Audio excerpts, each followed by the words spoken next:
안녕하세요.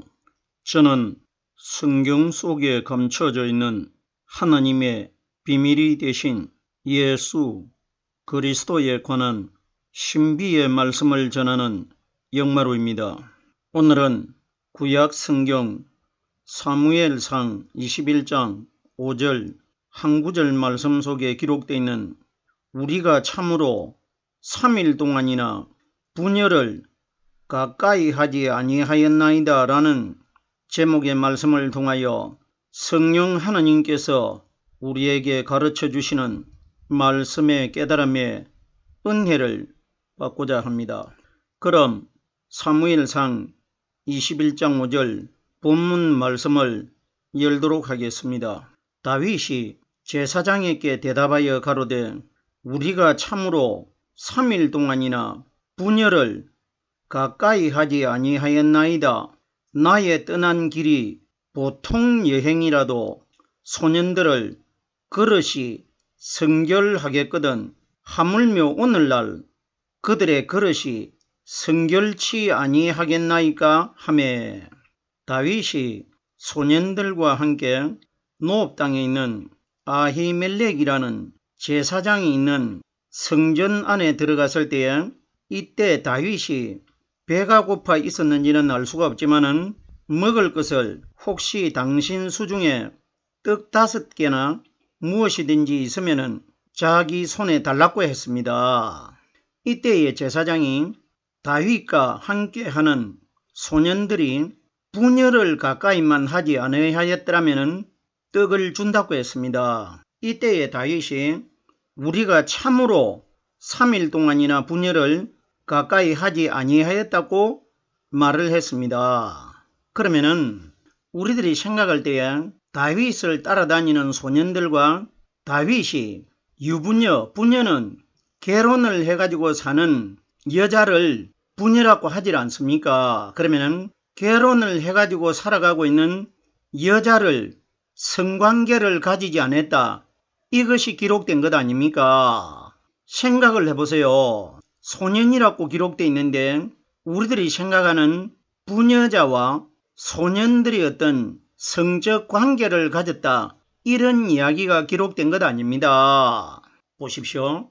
본문에 다윗이 제사장에게 대답하여 가로되 이렇게 기록되어 있는데 지난 시간을 통해서 사무엘상 21장 4절에 소개를 할 때에 등장하는 아히멜렉의 제사장은 여호와 하나님을 상징한 것이고 다윗은 오늘날 이 땅에서 하나님을 믿는 우리들을 상징했고 더 나아가서는 신약 성경에 나타나신 우리들과 똑같은 사람으로 이 세상에 나타나신 예수 그리스도를 상징한 사람입니다. 그러면은 다윗이 제사장 앞에 대답한다는 것은 결론적으로 오늘 저녁이라도 하나님께서 이 세상을 심판하러 오시면은 이 땅에서 하나님을 믿는 다윗과 같은 사람으로 태어난 우리들과 예수님과 같은 사람으로 태어난 우리들이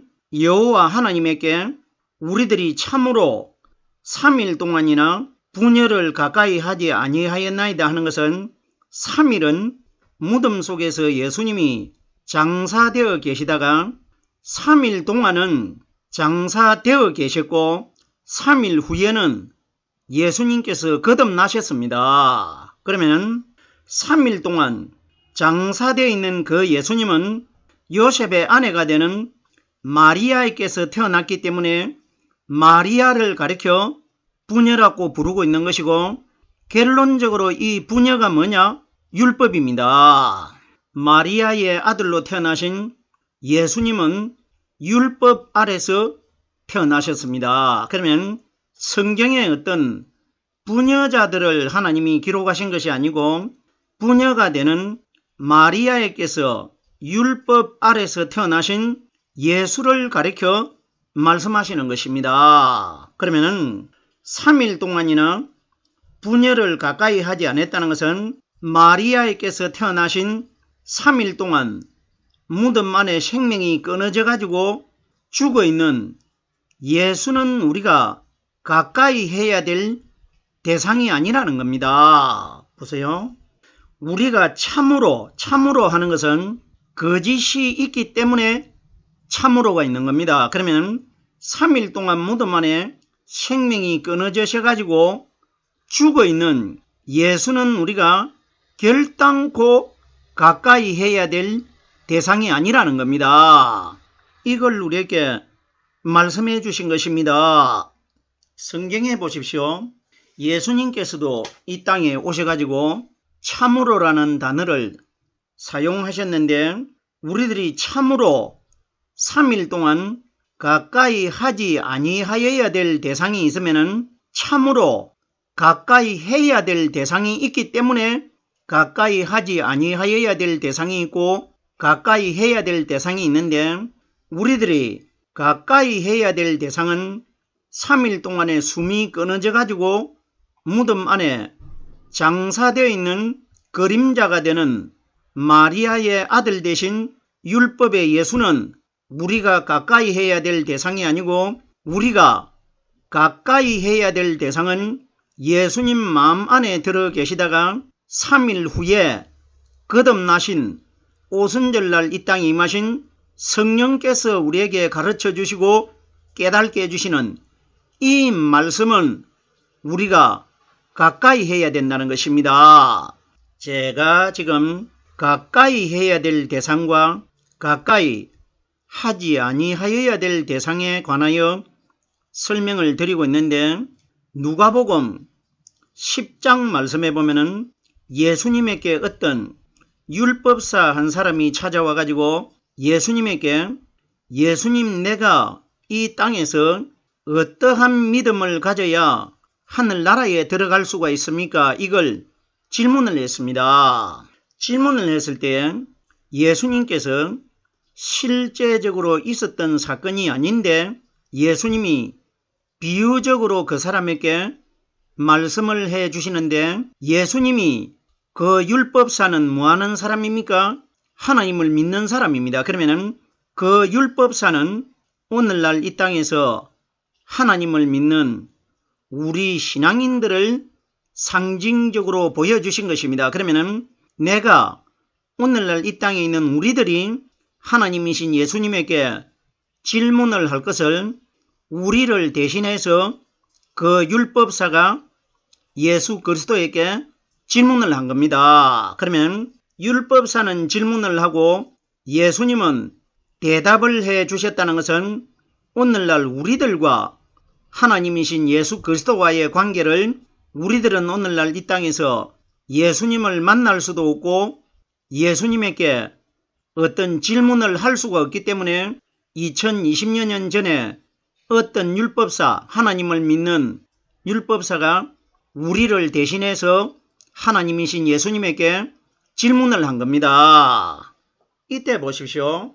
그럼 예수님께서 하늘나라에 영원한 생명에 들어갈 수 있는 신앙인들이 어떤 사람이 하늘나라에 들어갈 수 있다는 것을 그 율법사에게 대답을 해 주시는 것은 오늘날 우리들에게 너희가 이 땅에서 어떠한 믿음을 가져야 하늘나라의 마지막 날 들어갈 수 있다는 것을 말씀해 주신 것입니다. 이때 보십시오.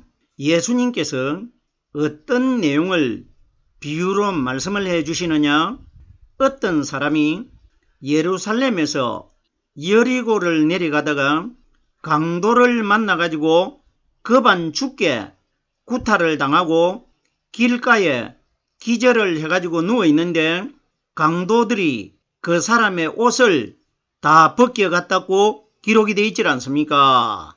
그럼 우리들이 생각할 때에 정말 예루살렘이라는 지역에서 여리고로 어떤 사람이 내려가다가 강도 떼들을 만나가지고 강도들에게 두들겨 맞고 기절난 상태로 길가에 누워있는데 강도들이 그 사람의 옷을 다 벗겨갔다.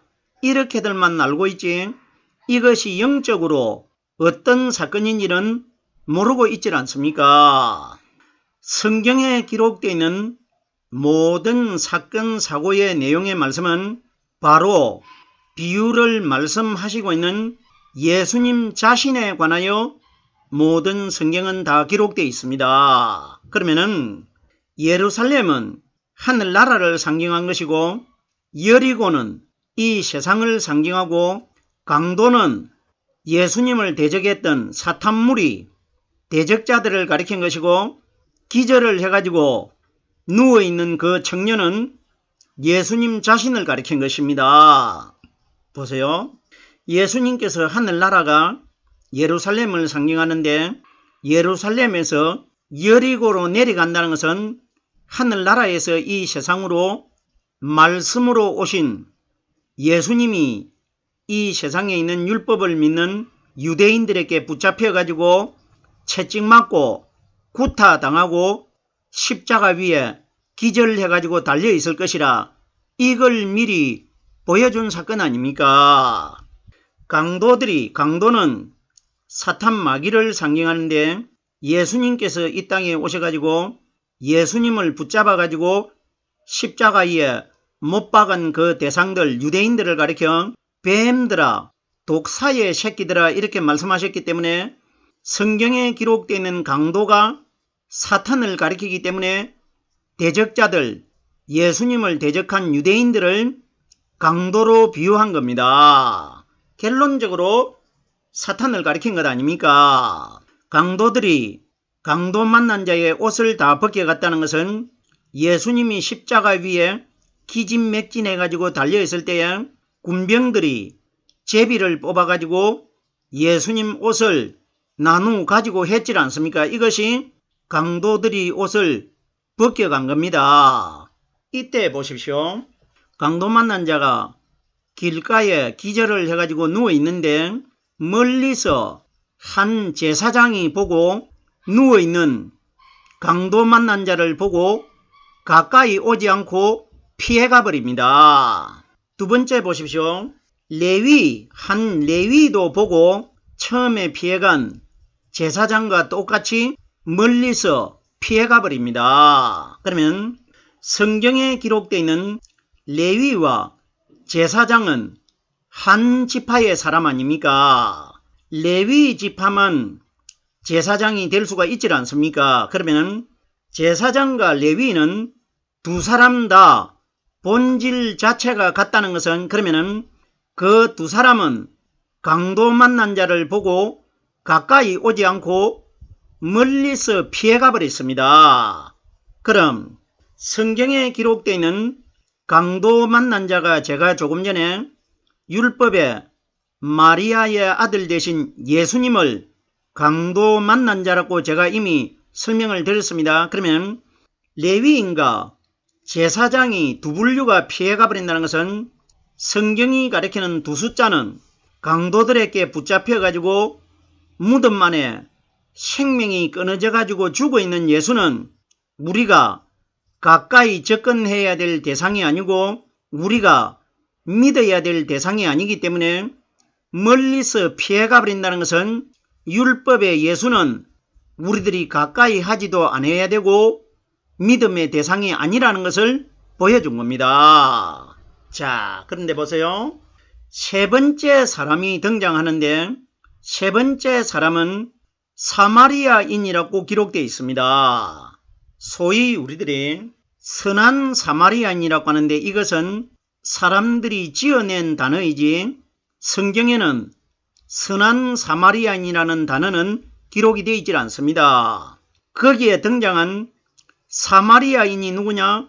예수님 마음 안에 들어 계셨다가 3일날 거듭나실 성령 그리스도를 가리켜 사마리아인이라고 기록되어 있는 겁니다. 그 사마리아인이 무엇 하는 중에 있느냐? 이 사람이 여행 중에 있다고 기록되어 있습니다. 세 번째 사람 아닙니까? 그러면 성경이 가리키는 세 숫자는 이틀 동안은 죽어 있고 3일날 거듭나신 성령 그리스도를 가리켜 세 번째 사람으로 비유합니다. 그럼 보세요.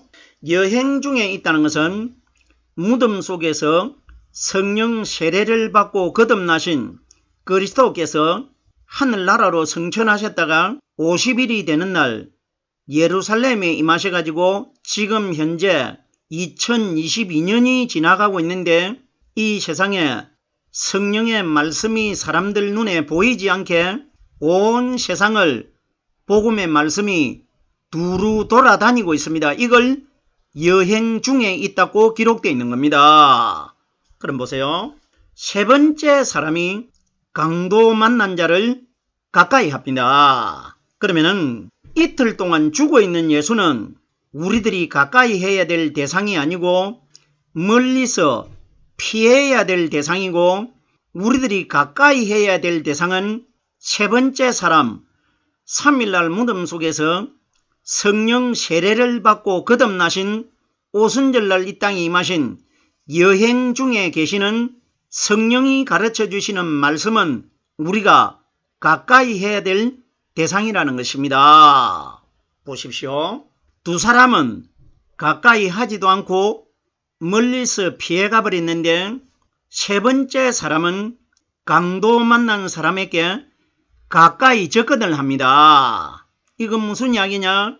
우리들이 가까이 접근을 해야 될 대상은 3일날 부활하셨다가 오순절날 이 땅에 임하신 성령이 가르쳐 주시는 말씀은 우리 마음 안으로 말씀으로 들어오십니다. 이것이 강도 만나 가지고 있는 우리, 죄를 가지고 있는 우리들이 강도를 만나 가지고 있지 않습니까? 그러면 예수님처럼 예수님께서도 이 땅에 오셔가지고 죄를 가진 마리아의 아들로 태어나셨기 때문에 상징적으로 강도를 만나 가지고 있었던 분 아닙니까? 그러면 강도 만난 우리들이 세 번째 사람, 오순절날 3일날 부활하셨다가 이 땅에 오신 성령이 가르쳐 주시는 말씀과 우리들이 가까이 해야 된다는 것입니다. 세 번째 사람이 가까이 접근을 해가지고 뭘 가지고 강도 만난 자를 치료를 시키느냐? 기름과 포도주를 가지고 상처를 싸매가지고 치료를 시킵니다. 그러면 성경이 가리키는 기름도 누가복음 4장 18절에 성령이 내게 임하시고 내게 기름을 부으시고 기록되어 있기 때문에 성령의 말씀을 상징하고, 포도주도 성령의 말씀을 상징합니다. 그러면 아담의 죄를 가지고 있는 우리들이 누굴 만나야 우리 마음 안에 들어있는 죄의 상처를 치료받을 수 있느냐? 3일날 성령 세례를 받고 거듭나신 성령이 가르쳐 주시는 말씀을 만나야 우리의 죄 문제가 해결이 될 것이라 이것이 기록된 겁니다. 부녀를 가까이 하지 아니하였나이다. 제가 부녀가 3일 동안 죽어있는 마리아 몸에서 태어난 예수님을 부녀로 상징한 겁니다. 보세요. 가까이 하지 않는 것에 관하여 구약성경 창세기 3장 3절 말씀해 보면은 하와가 어떤 말을 했습니까? 동산 중앙에 있는 나무의 실과는 하나님의 말씀에 너희는 먹지도 말고 만지지도 말라 너희가 죽을까 하노라 이렇게 기록되어 있습니다. 이것이 만지지도 말고 먹지도 말라 하는 것이 가까이 하지 말라는 것 아닙니까? 그러면은 하와가 창세기 3장 3절에 말한 이 내용이 누굴 가리켰느냐?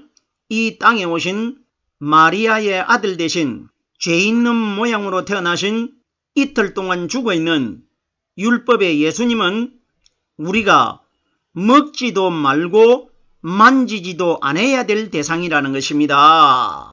율법의 예수님을 가리킨 것입니다. 계속해서 보십시오. 이와 비슷한 말씀이 어디에도 기록되어 있느냐? 골로새서 2장 21절에 보면은 의문에 속한 것은 곧 붙잡지도 말고 맛보지도 말고 만지지도 말라 하는 것이니 창세기 3장 3절에 기록되어 있는 말씀과 똑같지 않습니까? 그러면 골로새서 2장 21절에 기록되어 있는 의문에 속한 것이 뭡니까? 율법은 의문 투성이 아닙니까? 마리아의 아들 대신 예수님은 우리가 보지도 말고 만지지도 말고 맛보지도 말아야 된다는 것입니다. 이것이 기록되어 있는 것입니다. 그러면은 부녀를 가까이 하지 아니한 사람이라 나야 대제사장이신 오순절날 이 땅에 임하신 성령님을 통해서 생명의 떡에 말씀을 내 마음속에 깨달아지는 것이 내가 떡을 받아 먹을 수 있는 것입니다. 부녀를 가까이 하지 아니한 사람이라나야. 그럼 부녀가 마리아를 가리키기 때문에 마리아의 아들로 태어나신 육신의 예수를 믿음으로 믿지 않는 사람이라 나야 오순절날 이 땅에 임하신 떡 5개가 되신 성령의 말씀이 우리 마음 안에 들어오실 것이라 이것이 기록된 것 아닙니까? 충분히 우리가 깨달을 수 있는 말씀 아닙니까? 계속해서 본문 말씀으로 돌아오겠습니다. 나의 떠난 길이 보통 여행이라도 소년들의 그릇이 성결하거든. 나의 떠난 길이 보통 여행이라는 것은 조금 전에 제가 사마리아인이 여행하는 중에 강도 만난 자를 만나가지고 치료를 시키는데 성경이 가리키는 보통 여행이라는 것은 이 땅에 그림자로 오신 예수님을 가리킨 것이고 실제적인 여행은 오순절날 이 땅에 임하신 성령님을 가리킵니다. 예수님은 여행자는 여행자가 맞는데 참 여행자도 아니고 실제적인 여행자가 아니고 오순절날 이 땅에 참 여행자로 오실 성령님의 그림자 역할을 한 겁니다. 이걸 보통 여행길이라고 합니다. 소년들은 오늘날 이 땅에서 하나님을 믿는 우리 신앙인들 전체를 소년들로 비유하신 것입니다. 그릇이 성결하거든. 그릇이 성결하다는 것은 우리 사람의 몸을 그릇으로 비유한 겁니다. 로마서 9장 24절 말씀해 보면은 우리는 그릇이니 유대인이나 이방인들 중에서 그에게 부르심을 받은 자들이 그릇으로 기록이 되어 있습니다. 그러면 사람의 마음을 그릇으로 비유하신 것은 우리 마음 안에 무언가 담을 수가 있는데 담는 것이 2가지가 있는데 한 가지는 성령이 가르쳐 주시는 말씀이고 한 가지는 사탄이 가리키는 비진리를 마음에 새기고 있고 마음에 기억하기 때문에 이걸 담는 그릇으로 비유한 겁니다. 그러면 소년들의 그릇이 성결하거든. 이 세상에 있는 인류 전체는 예수님이 오셨을 때 아무도 마음의 그릇이 깨끗한 사람이 없었습니다. 예수님 한 분만 우리와 다르게 마음속에 성결한 성령의 영이 들어있었습니다. 나의 떠난 길이 보통 여행이라도 보통 여행자는 그림자로 오신 예수님이시고 소년들의 그릇이 성결하거든 하는 것은 소년이라는 이 단어에 예수님이 포함되어 있습니다. 그러면은 조금 전에도 제가 설명을 드렸는데 예수님이 오신 시대 때는 유일하게 예수님 한 분만 성결한 마음을 가지고 있었습니다.